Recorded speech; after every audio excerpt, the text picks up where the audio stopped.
surtout, pas vous décourager parce que vous allez avoir des obstacles sur votre route. Ça y est. Tu acceptes de rester dans une voiture qui te conduit sans savoir ce qui se trouve devant toi, malgré tous les risques qui peuvent se trouver sur la route. Mais pour lancer ton projet, il faut d'abord évaluer tous les risques. Tu veux d'abord voir tous les obstacles qui peuvent se poser devant toi avant même de te lancer. Et lorsqu'on entend les personnes les plus riches du Mali, les premières personnes qui nous viennent en tête sont les jeunes. On entend parler du roi 12-12, des Mamala et tant d'autres. Et dans cette vidéo, je vais te partager les parcours inspirants d'un homme qui a le goût des risques. Il s'agit de Komé Cissé, le propriétaire de l'hôtel Radisson Blu du Mali et Radisson Blu de la Côte d'Ivoire. Certains disent même qu'il est le milliardaire le plus riche du Mali. Et franchement, son parcours est plein d'audace et de courage. Reste jusqu'à la fin parce que je vais te lister 3 choses qui ont fait la réussite de Komé Cissé afin que tu puisses aussi les utiliser pour même devenir plus riche. Le milliardaire malien est né à Koira, un village qui est à 250 km environ de Bamako. En 1984, alors Komé il décide d'aller à l'aventure. Il décide de se rendre en Côte d'Ivoire en ayant seulement 17 ans et avec seulement 5000 francs CFA dans sa poche. Déjà sur la route, il rencontre plusieurs difficultés. Il dit que sur la route, déjà arrivé à la gare, il ne trouve aucun transport là-bas. On lui dit que personne ne sait quand le bus pourrait arriver ou à quel moment ça pourrait démarrer. Donc au lieu de faire marche arrière et rentrer chez lui, il décide de rester à la gare. Il passe toute la nuit sans aucun trace de bus. Et c'est seulement le matin, vers 5h du matin, qu'il trouve finalement un bus qui peut lui prendre pour l'amener en Côte d'Ivoire. Et comme je disais à l'introduction de la vidéo, les obstacles sur le chemin d'un projet sont imprévisibles. Vous devez à chaque fois vous préparer à des alternatives et à confronter des obstacles. Mais dire que tous les obstacles sont à évaluer et que vous ne démarrez pas tant que vous n'êtes pas à 100% prêt, vous allez faire une grosse erreur et perdre plein d'opportunités devant vous. Avec ses propres mots, Komé Cissé nous dit: lorsque je suis arrivé en Côte d'Ivoire, j'ai été cireur de chaussures.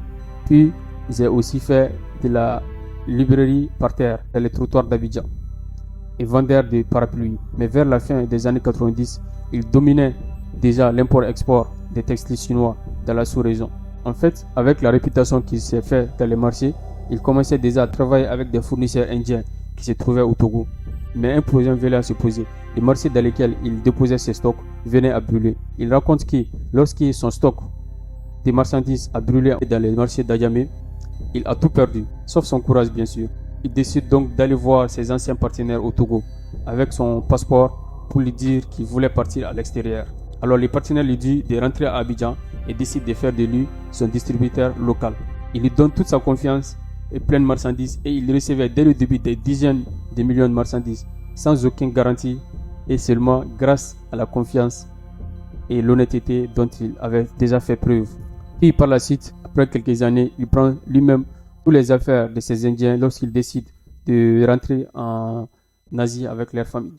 Par la suite, son business grandit et l'ouverture de son hôtel qu'il appelle dans un premier temps Komé Résidence a eu le jour au Mali. En 2002, lorsque le président Alpha Oumar Konaré se rend en Côte d'Ivoire pour convaincre la diaspora à venir investir au Mali lors de la Coupe d'Afrique des Nations. Et Résidence Komé, malgré toutes les difficultés qu'il avait, finit par devenir Radisson Blu du Mali, après un contrat d'assistance technique signé avec le groupe américain Radisson, avec l'aide de certains de ses partenaires dans l'import-export, et avec son partenaire bancaire d'origine dans l'import-export qui était Afrixim Bank. Des années après, il ouvre l'hôtel Radisson de Côte d'Ivoire. Sa fortune s'élève à plusieurs milliards de francs CFA aujourd'hui. Il est aujourd'hui à la tête du groupe Koira. Il a même fait 2 fois un don de 100 millions de francs CFA pour aider l'État malien, dont un en 2012 lors de la crise au Mali et l'autre en 2022 pour soutenir l'armée et les orphelins. Il est devenu aujourd'hui l'un des hommes d'affaires les plus influents de la sous-région de l'Afrique de l'Ouest. Alors la première chose à retenir du parcours de Komé est son audace, comme le dit Ibrahim Diawara lors d'un témoignage. Et c'est ça Komé. Un gars d'une simplicité extraordinaire. L'argent ne s'est pas passé, il est toujours resté modeste, humble. Ça c'est la première qualité. La deuxième, ce monsieur est audacieux. Il y a des choses, moi-même, là, quand je le vois faire, là, j'ai peur. Je vais vous raconter une histoire. J'ai connu Komé il y a pratiquement 35 ans. Moi, je suis parti en Asie quand j'avais 18 ans, en Indonésie et en Thaïlande. C'est là-bas que j'ai connu Komé. Effectivement, on faisait des copies de Lacoste. On le vendait en Afrique, mais pas seulement en Afrique. Il allait faire des choses, je suis obligé de le dire. Hein. Tellement il est audacieux, il y a des choses, moi-même, quand je commence à penser à ça, maintenant, je commence à trembler. Imaginez, c'est un monsieur qui faisait rentrer des Lacoste, copier des Lacoste qu'on amène en France et les vendre en France. Tu me diras que toi, tu es prudent. Ok, comme on dit, qui part doucement arrive sûrement. Mais la prudence excessive n'a jamais rendu quelqu'un riche. Et je peux te dire que ta prudence excessive ne te rendra pas riche. Comme était toujours prêt à entrer lorsqu'on ouvre une porte. Mais pour qu'on t'ouvre déjà la porte, il faudra avoir la confiance des partenaires et des personnes en face de toi. Alors la deuxième chose qui a aidé Komé à devenir riche est son honnêteté. Il disait qu'à l'époque, il n'y avait pas de téléphone. Donc quand ils partaient au Thaïlande pour prendre les marchandises, le commerçant n'avait aucune garantie. Mais malgré tout, il leur donnait des millions de marchandises. Il se disait que si je te donne une marchandise de quelques millions, si tu décides de ne pas revenir me payer, c'est toi qui es perdant. Mais si tu décides de continuer, tu seras plus gagnant parce que les bénéfices que tu vas avoir sont encore plus conséquents. Donc, il testait d'abord au début les personnes qui venaient prendre les marchandises et par la suite, on les faisait confiance et augmentait la quantité de marchandises. Et Komé avait cette confiance de ses partenaires. Il était un homme humble et il faisait preuve de courage. Quoi de mieux que ces deux qualités pour avoir la confiance des gens? Déjà, le côté humble montre que tu n'es pas quelqu'un de trop ambitieux. Là où une personne humble saura se contenter de ce qu'il a, mais une personne qui a des ambitions dépassées prendra la propriété des autres pour les siens. Et le fait qu'il faisait preuve de courage montre que c'est quelqu'un qui ne baisserait pas les bras avant d'avoir testé toutes les options. Donc, Komé avait tout pour très rapidement gagner la confiance des gens. Alors pour finir, la troisième chose qui a fait la richesse de Komé Cissé était le fait qu'il se faisait entourer par de bonnes personnes. Je suis allé à l'école, mais je me suis arrêté en 8e année. Donc, je n'ai pas de doctorat. Je n'ai aucun diplôme. Aucun diplôme. Je n'ai aucun diplôme. Il s'est arrêté en 8e. Il disait lui-même qu'il n'a aucun diplôme.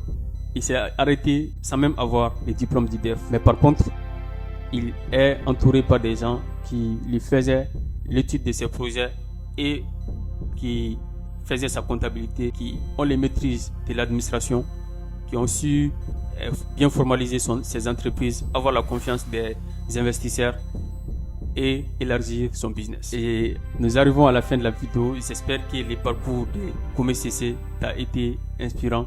Mais si toutefois tu n'es toujours pas tout feu tout flamme pour commencer tes affaires dès maintenant, pas grave, je t'invite uniquement à t'abonner et à aimer la vidéo. En attendant, plusieurs vidéos viendront après encore pour te donner la motivation dont tu as besoin et les stratégies pour que tu puisses toi aussi travailler sur ta richesse.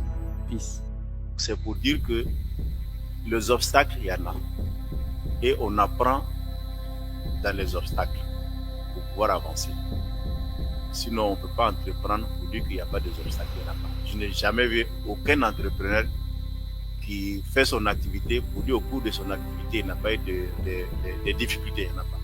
Mais on essaie de surmonter et apprendre de nos erreurs pour pouvoir avancer.